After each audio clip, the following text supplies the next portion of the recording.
नमस्कार दोस्तों, स्वागत है आप सभी लोगों का स्टडी ग्लोस पर। पाकिस्तान के हालात अभी काफी खराब हैं। नंगा क्या नहाएगा और क्या निचोड़ेगा, ये हालात जो है वो पाकिस्तान के हो रहे हैं। हमारे देश में जब बजट पारित होता है तो इसका खासा इफेक्ट जो है वो इंटरनेशनल लेवल पर नहीं देखने को मिलता है। या तो हम लोग कहते हैं कि कोई आमूल चूल कोई चेंजेस जो है, माइनर चेंजेस जो है वो शेयर मार्केट के अंदर देखने को मिलते हैं। लेकिन रिसेंटली पाकिस्तान के अंदर 9 जून को बजट पारित किया गया तो सीधा इंटरप्शन आईएमएफ ने दिखाया। आईएमएफ ने यह कहा कि पहले से आपने जो लोन ले रखा है उसकी आप किस्त नहीं चुका पा रहे हैं, ऊपर से आप नए लोन लेने के लिए गुहार कर रहे हैं, और आपने अभी जो बजट पारित किया है इसके अंदर टैक्स कलेक्शन को लेकर आपने और जो है वो नॉर्मलाइजेशन कर दिया है। इस तरीके से आप कभी भी आईएमएफ का कर्ज नहीं चुका पाएंगे। आईएमएफ ने सीधे तौर पर कह दिया। भारत के बारे में बताऊं कि भारत ने अभी तक पिछले लगभग 20 सालों के अंदर कभी भी आईएमएफ से कोई लोन नहीं लिया है। एक छोटा सा लोन लिया गया था जिसका जिक्र भी मैं नहीं करना चाहूंगा, 1991 के अंदर था, जिस समय हमारी इकोनॉमी थी वो क्लोज इकोनॉमी थी। जैसे ही वो ओपन इकोनॉमी के अंदर कन्वर्ट हुई, एलपीजी का दौर आया तो सारा कर्ज जो है वो उतरता दिखा, क्योंकि हमारे पास में बेहतरीन इकोनॉमिस्ट थे। लेकिन पाकिस्तान जो है वो अभी डिफॉल्टर होने की घोषणा जो है उस पर चल रहा है। डिफॉल्ट कैसे? छोटा सा एग्जांपल लेता हूं। आपने एक बैंक से लोन लिया है। बैंक से लोन लेने के बाद बैंक 1 महीने के बाद में आपकी किस्त जो है इंस्टॉलमेंट उसको शुरू कर देता है। अगर आपने इंस्टॉलमेंट नहीं चुकाई 1 महीने, 2 महीने या 3 महीने, 3 महीने के बाद यानी कि 90 डेज के बाद बैंक जो है वो आपको डिफॉल्ट घोषित कर देता है कि आपने जो है वो किस्तें नहीं चुकाई हैं। ठीक ऐसे ही पाकिस्तान के साथ में हुआ है। पाकिस्तान ने बेसिकली $6.5 मिलियन जो है इसका लोन लिया आईएमएफ से, और उसको ठीक समय पर यानी कि 5 किस्तों में चुकाना था, वो नहीं चुका पाया। दूसरी बात, वो नया लोन लेने के लिए जो है वो आईएमएफ के अंदर पहुंच चुका है।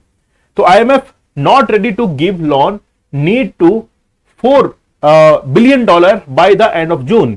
ये जो डेट आप लोग देख रहे हैं जून की, ये जून की डेट है। कब की? 30 जून की डेट है। देखते हैं कि क्या होता है पाकिस्तान के अंदर। पाकिस्तान जो है वो अपना कटोरा लेकर जो है वो किसके पास में जाता है।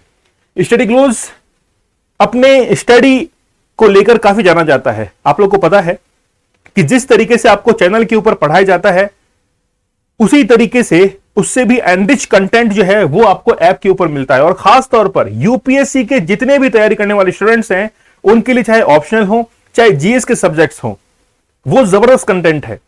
हिस्ट्री ऑप्शनल खुद सिद्धांत अग्निहोत्री सर जो है वो आप लोग को पढ़ा रहे हैं, और डाउट सेशन जो है वो आप लोग के वहां पर लिए जाएंगे, और लगभग जून एंड तक आप लोगों को वो आंसर राइटिंग सेशन जो है वो भी देने वाले हैं।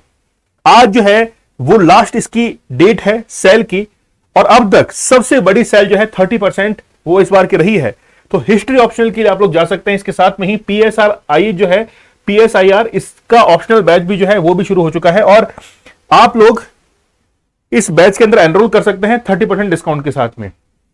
चलिए, यही नहीं है, न्यूज और भी है। Pakistan blames geopolitics. Pakistan blame करता है जियोपॉलिटिक्स को, कि बेसिकली जियोपॉलिटिक्स में अंदर जो हो रहा है, जैसे भारत पर वो ब्लेम करता है, बांग्लादेश पर वो ब्लेम करता है, और जो कंट्रीज हैं यूएसए वगैरह उन पे ब्लेम करता है कि उन्हीं के कारण जो है ये आईएमएफ का प्रोग्राम जो है वो पाकिस्तान के अंदर रुका हुआ है।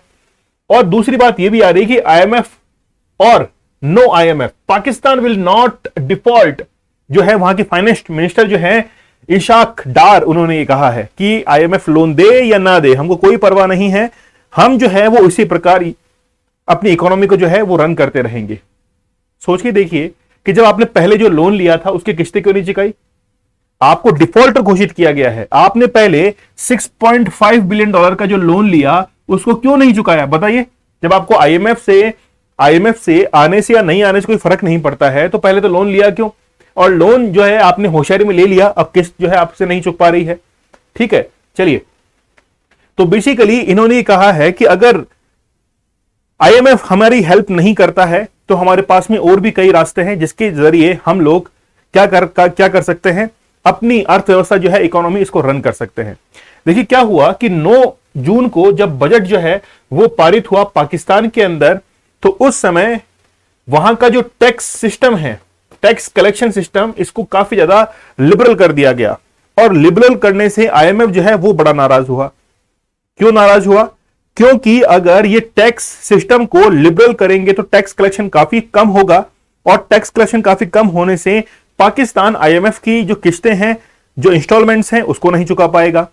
इससे आईएमएफ ने यह कहा कि ये 30 जून की जो डेट अभी आ रही है, ये आपके लिए लास्ट डेट है, क्योंकि 30 जून को आईएमएफ से जो पहले लोन लिया गया था वो पूरा का पूरा प्रोग्राम 30 जून को खत्म होने वाला है, क्योंकि 4 अरब डॉलर जो हैं वो बेसिकली पाकिस्तान को चुकाने पड़ेंगे आईएमएफ को, क्योंकि पहले वाली जो किस्तें पेंडिंग हैं पहले उनको चुकाना पड़ेगा, और उसको चुकाने के लिए 4 अरब डॉलर जो है इतना रुपया चाहिए। तो पाकिस्तान के पास में दो रास्ते हैं। पहला यह है कि आईएमएफ जल्द से जल्द कर्ज की किस्तें जो है वो जारी करना शुरू करे। कौन सी कर्ज की किस्तें? आईएमएफ जारी क्यों नहीं कर रहा है? आईएमएफ जारी इसलिए नहीं कर रहा है क्योंकि आईएमएफ को पता है कि इसने पहले जो मुझसे पैसे लिए थे उसकी 6 किस्तें थी, उन किस्तों को चुकाया नहीं है, और ऊपर से ये और लोन मांग रहा है। और वहां के फाइनेंस मिनिस्टर ये कह रहे हैं कि आईएमएफ जो है वो हमें लोन दे या ना दे, हमें कोई फर्क नहीं पड़ता। तो मतलब वो खुद समझ नहीं पा रहे कि हम लोग आखिरकार कौन सा डिसीजन ले। तो आईएमएफ से जो नया लोन लेने जा रहे हैं उसके कर्ज के लिए किस्तें जो है वो जारी कर दे, या फिर दूसरा रास्ता है कि डिफॉल्टर से बचने के लिए, डिफॉल्टर किससे? कि पहले जो लोन ले रखा था उसकी भी किस्तें चुकानी है। अगर उससे बचना है तो इनके जो दोस्त मुल्क हैं, जैसे सऊदी अरब है, तुर्की है, चाइना है, उनसे जो है वो 4 अरब डॉलर जो है उसके सरकारी खजाने में जमा हो जाए। सऊदी अरब ने यह कह दिया था फरवरी 2023 के अंदर कि हम आपको 3 अरब डॉलर जो है वो दे देंगे। ठीक है, 3 अरब डॉलर जो है वो दे देंगे, लेकिन सऊदी अरब ने अब तक जो है पाकिस्तान को वो हेल्प नहीं की है। तुर्की की खुद की हालत खराब है। तुर्की, एर्दोगान जो है वो अभी खुद की इकोनॉमी को चलाने के लिए बड़ा जूझ रहे हैं, तो उसने साफ तौर पर इनकार कर दिया कि भाई हमारे पास में पैसा नहीं है। बचा केवल चाइना। सऊदी अरब ने वादा किया, अब तक तो नहीं निभाया है, 30 जून आ चुकी है, और चाइना जो है वो हो सकता है कि 4 अरब डॉलर जो है वो पाकिस्तान को दे दे, लेकिन चाइना अपने इकोनॉमिक ट्रेप के अंदर पाकिस्तान को जरूर जो है वो कैप्चर करेगा, क्योंकि पहले श्रीलंका, म्यांमार, बांग्लादेश ऐसे बहुत सारे कंट्रीज रहे हैं, और खासतौर पर श्रीलंका का एग्जांपल देख लीजिए। और वहां पर जैसे इकोनॉमिक ट्रैप जो है वो इसी तरीके से जो है वो चाइना ने बिछाया था। वहां पर चाइना पहले पैसा उधार देता है और धीरे धीरे वहां की जो एसेट्स हैं उनको क्या कर लेता है, लीज पर ले रखा है। भारत ने तो कोई लोन नहीं लिया है। पाकिस्तान की हालत देखिए, पाकिस्तान ने कितने टाइम लोन लिया है, आप लोग देख सकते हैं। 1965, 68, 73, 74, 77, 80, 81, 88, 94, 95, 97, 2001, 8, 13, 15, 17 के अंदर नवाज शरीफ की जब सरकार थी उस समय 10 बिलियन डॉलर जो है इतना लोन लिया गया था। तो आप सोच सकते हैं ये तो लिस्ट है, कितनी लंबी लिस्ट है, और ऊपर से ये और कहते हैं कि हम जो है वो आईएमएफ से लोन लेने की जरूरत नहीं है। इमरान खान जब प्रधानमंत्री थे तो आप लोग देख सकते हैं कि इमरान यहां पर एक बैगर की तरह एक कटोरा लेकर बैठे हैं, आईएमएफ से गुहार कर रहे हैं कि भैया दे दो, और यहां पर जो पैसा है वो किसके खाते में जा रहा है? चाइना के खाते के अंदर। चाइना इनडायरेक्टली जो है वो पाकिस्तान को मोहरा बनाता है अपनी इकोनॉमीज को कंट्रोल करने के लिए। ये पाकिस्तान खुद नहीं समझ पा रहा है, क्योंकि कई बार क्या होता है कि चाइना क्या करता है कि वहां के जो पोर्ट्स वगैरह हैं या अदर जो एसेट्स हैं उनको लीज पर ले लेता है, और इकोनॉमिक जितनी भी एक्टिविटीज हैं उनको अपने कंट्रोल में ले लेता है, जिससे कि वो पैसा कमाता है। अब देखिए आईएमएफ क्या कर रहा है। 30 जून पाकिस्तान की इकोनॉमी के लिहाज से बेहद अहम तारीख है। इस दिन आईएमएफ का पाकिस्तान को दिया पुराना प्रोग्राम खत्म हो जाएगा। ठीक है, मतलब अब जो है वो और कोई किस्त वगैरह नहीं आने वाली है। खास बात यह है कि 6.5 अरब डॉलर के इस प्रोग्राम की 5 किस्तें अब भी जो है वो पाकिस्तान को नहीं मिली हैं। मतलब पहले जो है वो अमेरिका यानी पाकिस्तान ने जो लोन लिया था वो भी किस्तें नहीं चुका पाया है। ऊपर से फिर आईएमएफ ने यानी कि पाकिस्तान ने ये जो है कई बार गुहार लगाई है कि आप हमें वो पैसे दे दीजिए, फिर भी जो है पाकिस्तान के पास में पैसा नहीं आ रहा है। इसकी वजह यह रही कि इमरान खान ने सरकार गिरने के ठीक 2 दिन पहले पेट्रोल डीजल के दाम जो है वो 10 रुपए तक सस्ता कर दिया था। अब जब पेट्रोल डीजल के दाम पाकिस्तान में कम हो रहे हैं तो इससे इफेक्ट क्या है पाकिस्तान उसको, आईएमएफ को क्या परेशानी है?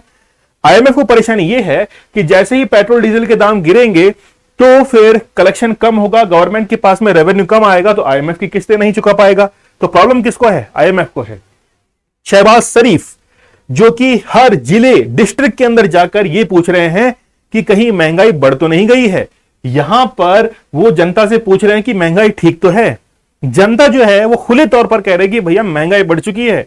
क्या ही कर रहे हो, टमाटर जो है वो 250-300 रुपए किलो तक पहुंच चुके हैं। तो पाकिस्तान की इकोनॉमी जो है वो पूरी तरीके से अब डाउनफॉल पे है।